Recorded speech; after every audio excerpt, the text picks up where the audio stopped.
We showed them what was happening, the brutality, the police dogs. I'll show you an image today. The miserable conditions. We made it impossible for Congress not to act. Well, and act they did. This is the result of the civil rights movement, nonviolent civil disobedience. Passage of the 24th Amendment in 1964, in which a poll tax was banned. Way back after the Civil War, they had this ingenious way to keep poor blacks from being able to vote.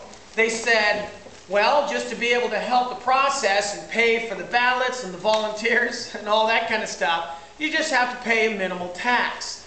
Well, blacks were so poor after the Civil War, they didn't even have a cash economy. It was basically sharecropping on a barter-type basis. So you couldn't pay the tax. And here you have the right to vote, but you didn't have the money to pay the tax. Now you're probably asking, well, Mr. Eager, weren't there poor white people that couldn't vote too? No, see, they got an answer for that. It's called a grandfather clause. You might have heard of being grandfathered in.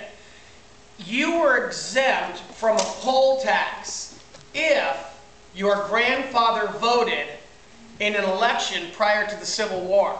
Well, how many black people in the South were voting before the Civil War? Thank you.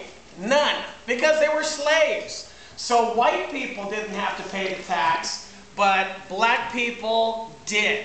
And so it wasn't until 1964 that that is taken away. Next up, the Civil Rights Act of 1964. This is the most comprehensive civil rights legislation in our country.